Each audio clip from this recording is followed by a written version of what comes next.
رسول الله صلی الله علیه وسلم دلته دا خبره وکړل ول پر هغه دروازه باندې چې اوس کوم سړی راننوځي هغه سړی جنتي دی. حضرت عبدالله بن عمرو بن العاص رضی الله عنه وایي موږ ټول داسې دی ورته کښېنستو ورته انتظار یو چې پر دروازه به څوک راننوځي. دروازې ته ګورو، دروازې ته چې مې کتل سعد بن ابي وقاص رضی الله عنه را روان ده، دا لستوڼي یې داسې راټول کړي دي تر لستون لیچو یې اوبه څاڅي اودس یې تازه اودس کړی. راننوتی چې راغی دوه رکعته لمونځ و د رسول الله صلی الله علیه وسلم مجلس و، هغه مجلس وسو، له هغه مجلس سره ولاړ سو. سعد بن ابي وقاص رضی الله عنه روان ده، د شا لخوا پسې روان سو. کله چې د سعد بن ابي وقاص رضی الله عنه کور ته ورسېدو ما د شا لخوا غږ تر وکړی، ما ویل سعده غواړم چې یو دوې درې ورځې له تا سره تېرې کړمه، مېلمګیي مې. هغه صحابه وو ولو که ډېر سخت مسکینان وو نو که ډېر سخت فقرا وو خپل ځانونه یې نه سوای ساتلی، لیکن د انکار ماده نه وه پکښې. عبدالله بن عمرو بن العاص رضی الله عنه ته وایي ښه راغلاست، درې ورځې نه درې میاشتې هم راسره تېروی سئ. پوهې تلئ کور ته. حضرت عبدالله بن عمرو بن العاص رضی الله عنه وایي ماخوستن چې به کله بېدېدو نو به ما داسې څوکا تر خپل کمبل تر خپل ترتب به مې سر رایستلی و، دا به مې کتل چې سعد د شپې کوم عمل کوي، د کوم عمل له وجې څخه الله تعالی رسول الله صلی الله علیه وسلم پر ده باندې په دنیا کې د جنت سیری کړی. درې شپې مې ورسره وکړلې، دا درې سره شپې ماخوستن چې ویده سو تر سهاره پورې سعد رضي الله عنه په ځان هم نه یې خبر، داسې ویده یي، د شپې یو عمل هم نه کوي. زه ټوله شپه ورته ویښ یم. درېیمه شپه چې مې وکړله سعد مې ورته وویله ما ویل سعده زما مقصد دلته دا نه و چې له تا سره شپې وکړم یا تا په عذاب کړم، زما مقصد دا و چې ستا هغه عمل معلوم کړمه د کوم عمل په وجه باندې چې رسول الله صلی الله علیه وسلم پر تا باندې په دنیا کې د جنت زیری کړی. سعد تر اوسه پورې خبر هم نه ده چې پر ما باندې د جنت زیری سوی. دغه عبدالله بن عمرو بن العاص رضی الله عنه خبر کوي، وایي نبي علیه الصلاة والسلام دا خبره وکړه چې سعد بن ابي وقاص رضی الله عنه جنتي دی. نو کوم داسې عمل کوي ته راوښیه چې د هغه عمل په وجه باندې نبي علیه الصلاة والسلام پر تا باندې په دنیا کې د جنت زیری کړی. سعد بن ابي وقاص رضی الله عنه په جواب کې ورته وایي اول خو الحمدلله د الله تعالی ډېر شکر ده چې د رسول الله صلی الله علیه وسلم په مبارکه خوله سره پر ما باندې په دنیا کې د جنت زیری وسو، دا د الله تعالی ډېر غټ نعمت ده، د دغه شکر ادا کوم. دویمه خبره ستا ده سوال جواب دا ده چې عبدالله له فرض لمانځه ما سوه له فرض روزې ما سوه بل مې دی خاص عمل نسته، خاص عمل مې نه ده کړی. له ځان سره چې فکر وکړمه چې رسول الله صلی الله علیه وسلم چې پر ما باندې په دنیا کې د جنت زیری کړی ده چې پر راکړی و په همدې وجه باندې یې راکړی ده چې په دنیا کې چې له کوم وخته راایسته زه په اسلام باندې مشرف سوی یم، ما له هېڅ چا سره حسد نه، د حسد نه کولو په وجه باندې رسول الله صلی الله علیه وسلم پر ما باندې په دنیا کې د جنت زیری کړی ده. دا د سعد بن ابي وقاص رضی الله عنه د جنت د زیری سبب ده چې ده له چا سره حسد نه کول.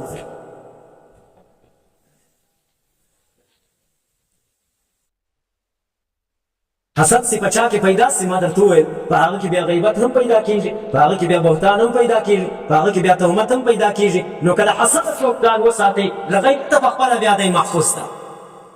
بیا موږ او تاسو خو الحمدلله د امام ابو حنیفه نعمان بن ثابت رضی الله عنه په مذهب باندې یو، د هغه مسلکیان یو، د هغه حالات دا وایي چې یو وخت کې په دستګاه کې ناست د طالبانو ته سبق وایي، د ده په کلاس کې د ده په سبقه کې د ده په دستګاه کې غیبت کول مطلق بند، د هېڅ چا غیبت نه کېدی. دی دا خبره کوي، یو وخت کې موضوع پر دغه خبره راله، وایي زما له غیبته څه ډېر بد کېږي. دا طالبانو ته وایي خپلو طالبانو که چېرته ما یو وخت غیبت کوئ هم د خپل مور پلار غیبت مه کوئ. ځکه چې د غیبت په وجه باندې زما نیکیانې بل چاته وځي چې بل چاته وځي تر هغه دا ښه ده چې زما خپل کور ته ولاړ شي زما مور پلار ته ولاړ شي یو دا خبره بل دغه امام ابو حنیفه رحمه الله په مناقبو کې راځي چې وخت کې د ده هم عصر عالم د ده هم عصر امام سفیان ثوري رحمه الله له هغه څه چا پوښتنه وکړه ورته خو ابو حنیفه پیژنې د ابو حنیفه په حالاتو کې یو حالت راته ووایه دی څنګه سړی سفیان ثوري صاحب رحمه الله ورته وایي ابو حنیفه ډېر بخیل سړی ډېر ټینګ سړی هغه سړی ورته وایي حضرت د نعمان ابن ثابت ابو حنیفه په نام په اړه باندې خو موږ دا اورېدلي وو چې د خپل وخت غټ سخي دی ورته ده پورته سخي نه وو تر ده پورته جواب نه وو ته بیا ولې دا خبره کوي دی ډېر بخیل سفیان ثوري صاحب ورته وایي زه دا نه وایم چې دی د دنیا په لحاظ باندې بخیل و چا ته یې پیسې نه ورکولې له چا سره یې ښه نه کول نه په دې باندې بخیل و چې خپلې نیکیانې یې پر بل چا نه لګېدلې د چا غیبت یې په ټول وخت نه کړ نو ما ورته د امام صاحب مذهبیان یو له غیبته چې ځان ساتو تر هغه مخته لازمي ده چې ما ورته له حسده ځان وساتو ځکه چې حسد سرچینه د غیبت ده که حسد پکې را پیدا سو غیبت پخپله پکې را پیدا کېږي غیبت نه بیا ست نه غواړي چې ست ورته وپسې راس بې سته راځي آخري خبره کومه خبرې ته اختتامي ټکی ږدم انشاءالله یو د کنز العمال حدیث بیانومه له هغه مخکې به یوه دا خبره وکړم چې یو وخت کې بابا حضرت موسی علیه السلام که عیسی علیه السلام شیطان چې په مخه ولولې فرس یې رابان کړي حضرت عیسی علیه السلام یو وخت را روان ده شیطان په مخه ورغلی خره یې رابار کړي پر یوه خره باندې تکبر یې پر بل خره باندې ظلم یې شي پر بل خره باندې خیانت یې شي پر بل خره باندې وعده خلافي یې شي پر بل خره باندې حسد یې شي د مختلفو قسمه خره یې رابار کړي عیسی علیه السلام ورته وایي چیرې دوی ته یې دا شیان خرڅوم وایي پر چا یې خرڅوې خو د هر یوه واره یې راغلی چې ده ورته ویله حسد پسې راورسېدی وایي حسد پر علماو باندې خرڅوم پر ملایانو باندې خرڅوم ملایان دي خو نه بدوي حسد بیماري په ملایانو کې بیخي ډېره ده عیسی علیه السلام ورته وایي در څه اخ یه شیطان به نو خود داسې ورته ویلي دی په لاین کې راته ولاړ دی چې و اخ یو حدیث کې راځي رسول الله صلی الله علیه وسلم فرمایي د کنز العمال حدیث ده روایت ده په هغه کې داسې راځي چې پنځه نفره به په ورځ د محشر باندې له نورو جهنمیانو څخه 100 کاله مخته جهنم ته ځي اول په هغه پنځه کسانو کې عرب دي چې د قوم پرستۍ په وجه باندې به له نورو جهنمیانو څخه 100 کاله وړاندې جهنم ته ځي دویم قسم عمرا او سلاطین دي باچهان او وزیران دي چې د جور او د ستم د ظلم په وجه باندې به دوی تر نورو جهنمیانو 100 کاله وړاندې جهنم ته ځي دریم قسم هغه د علاقې خانان ملکان سربراهان سرداران دي چې هغه به د تکبر په وجه باندې تر نورو جهنمیانو 100 کاله وړاندې جهنم ته ځي پنځم قسم هغه تجار ده چې په خپل تجارت کې خیانت کوي په خپل تجارت کې درواغ وایي دا به تر نورو جهنمیانو په ورځ د محشر باندې 100 کاله مخته جهنم ته ځي پنځم کس چې په حدیث کې ذکر شوی ده هغه علما ذکر شوي دي چې علما به په ورځ د محشر باندې له نورو جهنمیانو څخه 100 کاله مخته جهنم ته ځي د حسد په وجه باندې ځي چې په دوی کې حسد زیات ده خو دا یوه خبره باید ورواچ چې حسد په کومو علماو کې ده ګورې په دې ځای باید سر سره خلاص کړو عالم چې حسد پکې پیدا کېږي هغه عالم به چې په خپل علم کې کچه وي په خپل علم کې کله دی کچه سو دی بیا سوکه د عوامو طرف ته ورځي ورځي په عوامو کې چونکې د حسد د دنیا د محبت په خاطر او د تکبر په خاطر او د استحقاق نفس په خاطر باندې پیدا کېږي نو چې کله دی عوامو ته نږدې سو د ده دنیا سره مینه زیاته سي د دنیا د مینې د زیاتوالي په وجه باندې ته په زړه کې حسد پیدا سي خو چې د چا علم پوخ ده د کومو علماو علوم پاخه دي هغه بیا له حسده څخه خلاص دي نو رابسو وحسدت حسد وایي و چاته حسد ولې په انسان کې پیدا کیږي؟ حسد په چا کې ډېر ده؟ د حسد اسباب څه دي؟ د حسد اقسام څو دي؟ د حسد علاج څه ده؟ الله دې وکړي چې وخت پیدا کړو نو به پر دغو ټولو موضوعاتو باندې خبره سره وکړو. الله تعالی دې ما ته د خبرې کولو توفیق راکړي او تاسو ته دې الله تعالی د اورولو او د عمل کولو توفیق درکړي. یو حسد دی، یوه غیبته ده. حسد دې ته وایي چې الله تعالی و یو انسان ته نعمت ورکړی، الله تعالی یو انسان ته قدر ورکړی، الله تعالی یو انسان ته یو منصب او عزت ورکړی،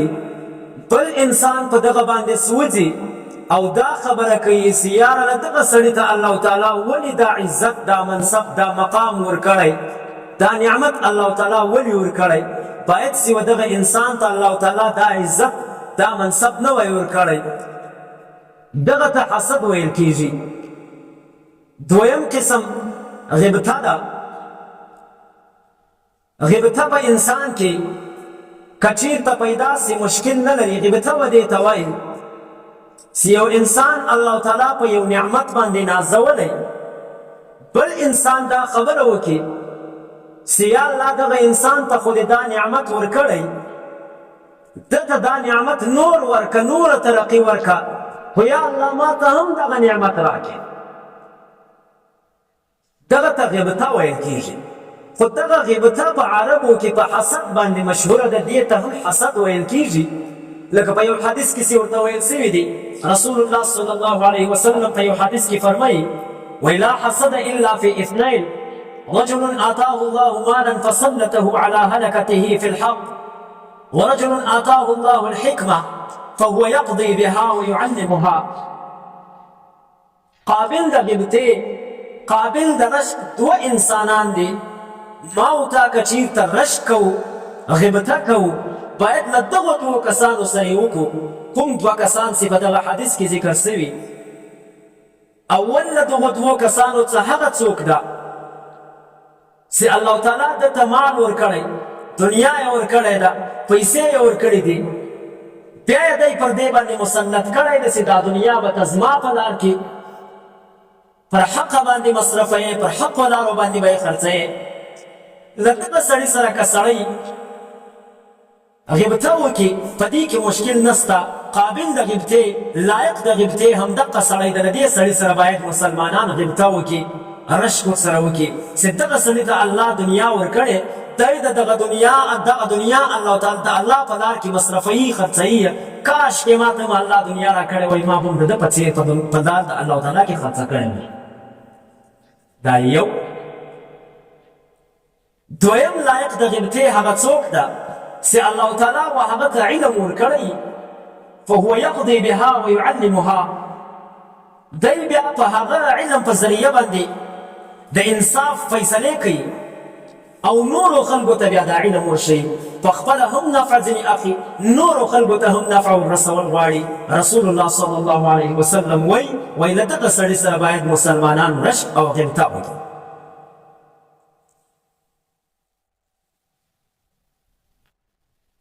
د حسد درې درجې. یوه درجه یې دا ده چې یو انسان دا فکر وکړي چې فلاني انسان ته الله تعالی دغه نعمت ورکړی ده، ما ته دې هم الله تعالی راکړي. دا یو. دویمه درجه د حسد دا ده چې یو انسان ته الله تعالی نعمت ورکړی، بل انسان دا خبره وکړي چې فلاني ته الله تعالی نعمت ورکړی ده، الله دې له ده څه واخلي، ما ته دې راکړي. دا یې دوه. درېیمه درجه یې دا ده چې یو انسان ته الله تعالی نعمت ورکړی، دی دا خبره وکړي وایي فلاني ته الله تعالی فلانی نعمت ورکړی، دغه نعمت دې الله له ده څه واخلي، ما ته کې راکوي کې نه راکوي. تر ټولو بدترینه درجه یې همدغه ده.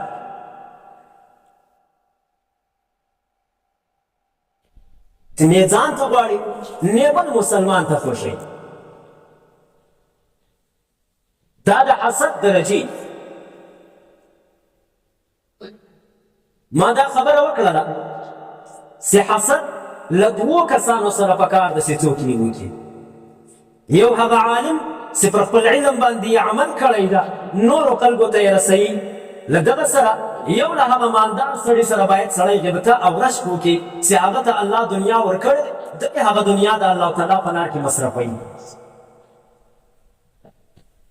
یو حدیث کې راځي رسول الله صلی الله علیه وسلم فرمایي وایي دا خلک د دنیا څلور قسمه دي. یو قسم هغه څوک ده چې الله تعالی وده ته علم هم ورکړی، دولت یې هم ورکړی، دل دغه پیسې دغه دولت د خپل علم مطابق د الله تعالی په لار کې مصرفوي، صله رحمي به کوي، له مسکینانو سره ښه کوي، مدرسو ته روپۍ ورکوي، مسجدونه په جوړوي، یتیمانو سره ښه کوي، د مخلوق خدمت باندې کوي. یو قسم دغه ده د په اړه رسول الله صلی الله علیه وسلم فرمایي وایي فهذا بافضل المنازل، دا تر ټولو پر هغه بهتره درجه باندې ولاړ.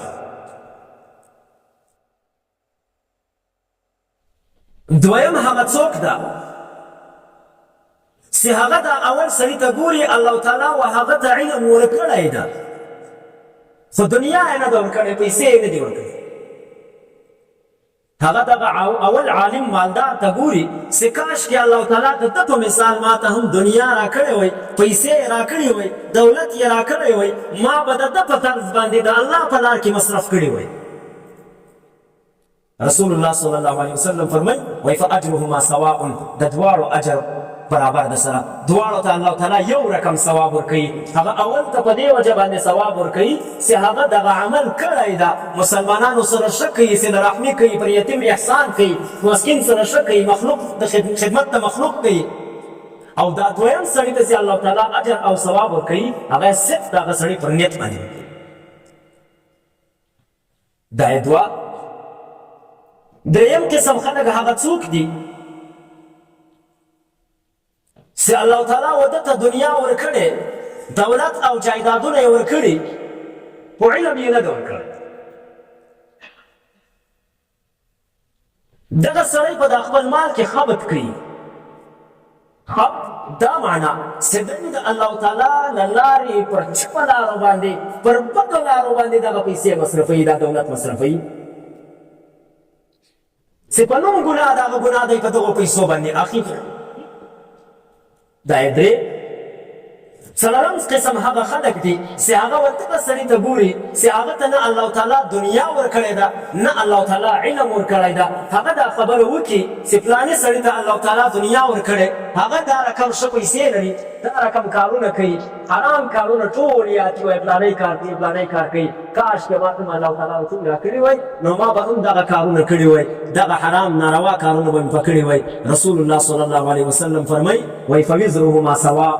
د دواړو ګناه برابره ده، د دواړو د ملا د اوږو بوج پیټی برابر ده.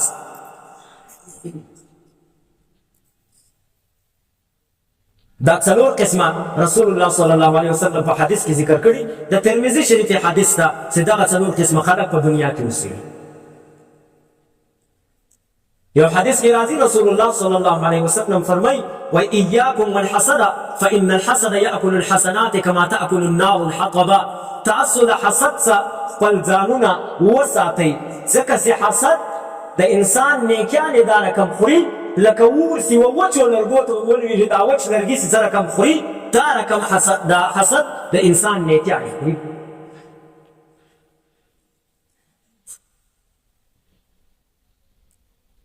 رابسو و دې ځای ته چې دا حسد په انسان کې پیدا کېږي ولې؟ د حسد اسباب څه دي؟ علماو د حسد اسباب درې سببه ذکر کړي دي چې له درو وجو څخه انسان په زړه کې حسد پیدا کېږي، ضد پیدا کېږي، پښتو کې ضد ورته وایي. یو سبب له هغو څخه د دنیا محبت ده چې د انسان وزړه ته د دنیا مینه ولوېږي، بیا هغه انسان حسد کوي. چې فلاني ته الله تعالی دونه دنیا ورکړې دونه پیسې ورکړې دي نو ما ته یې ولې نه دي راکړی دا یو دویم سبب تکبر د په انسان کې چې کله انسان تکبر اختیار کړي د تکبر په وجه باندې بیا په دې کې حسد پیدا کیږي شیطان سي الله تعالی د خپل دربار وترټي له دې وجې یې وترټي چې شیطان حسد کړی و حسد یې کړی هم د تکبر له وجې او د لویي له وجې یې کړی و کله چې الله تعالی وملکو ته وویل فرشتو ته آدم علیه السلام چې یې پیدا کړي فرشتو ته یې وویل چې تاسو د آدم په مخ کې سجده ولې کوئ نو فرشتې که څه مقربې فرشتې دي که حاملین د عرش دي که جبرائیل ده که عزرائیل ده که میکائیل ده که اسرافیل ده علیهم الصلوات والتسلیمات دغه ټولې د الله تعالی د امر پابند دي د الله تعالی حکم مني د الله تعالی امر دوی مني ویفعلون ما یؤمرون دوی ته چې کوم امر سوی هغه دوی کوي دوی ټولو د آدم علیه السلام په مخ کې سجده د تعظیم وکړه یوازې شیطان نه وکړه الله تعالی چې شیطان ته دا وویله ول تا ولې سجده نه وکړه چې ما تا ته امر هم وکړې ما منعک الله تسجد څه شي منع کې چې سجده دې نه وکړه ده ورته وویله ول انا خیر منه زه تر آدم بهتر یم خلقتني من نار وخلقته من طين زه دې له اوره پیدا کړی آدم دې له خټې پیدا کړی ده نو زه تر ده بهتر سوم پکار دا ده چې آدم ما ته سجده وکړي زه ولې ورته وکړم په دې کې تکبر او لویي پیدا سوه د لویي په وجه باندې ده د آدم علیه السلام سره حسد وکړي چې آدم د فرشتو مسجود جوړ سو پکار دا و چې زه د فرشتو مسجود جوړ سوی وای ما د فرشتو سجده کړې وای نو دویم سبب د حسد تکبر د په انسان کې تکبر پیدا سي هغه بیا حسد کوي دا دوه دریم سبب د حسد ذاتي استحقاق چې یو سړی دغه نعمت چې الله تعالی چاته ورکړی